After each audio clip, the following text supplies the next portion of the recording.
আচ্ছা, প্রশ্ন আইছে, সেও যদি ইফতার বলে আজানোর আগে ফেট পরি খাই দেয়, ফেট পরি নাই, আজানোর আগে কোনো মানুষে যদি খাই লিছে, রোজা ভাঙ্গি লিছে, তাহলে তার রোজা শেষ। দ্বিতীয়বার রমজান যাওয়ার পরে রোজার খোঁজা আদায় করা লাগবে। শুধুমাত্র একটা রোজা রাখলে হইব, যেহেতু ভুলবশত 2-4 মিনিট 10 মিনিট আগে ইফতার করে লিছে।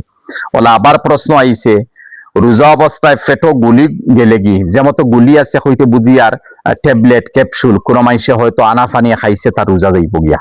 তার রমজান পরে তার রোজা আদায় করা লাগবে। একগুলো মানুষে বাবু আনা ফানিয়ে খাইলে মনে রোজা যাইতো নাই, রোজা যায় গিয়া। ওলা আরো প্রশ্ন আইছে, সমকামিতার কারণে বীর্যপাত হলে রোজা শেষ, তো রোজা রইতো নাই। আর আবার প্রশ্ন আইছে, পুরুষ মহিলার কোন কোন আলামত পাওয়া গেলে তাদের জন্য রমজানের রোজা রাখা ফরজ। দেখুন, যদি কোনো মহিলা, কোনো পাত্রী, কোনো মেয়ে 12 বছর 13 বছর হয়ে গেছে আর মেন্স আরম্ভ হয়ে গেছে, মাসিক জানন জানি বালিগ হয়ে গেছে, রোজা ফরজ। এর উপরে রোজা রাখা লাগবো। নমাজ তো 7 বছর বয়স থাকি হুকুম দিতাম, আর 10 বছর বয়সে কিছু হালকা ডান্ডা দিয়া নমাজ আরম্ভ করতাম। ওলা কোন ছেলের 13 বছর বা 14 বছর বয়স হয়ে গেছে আর তার দেখা যায় খাহিসাতে নফসানি আই গেছে, তাহলে এই ছেলে উপযুক্ত হয়ে গেছে, তার উপরে নমাজও ফরজ, রোজাও ফরজ।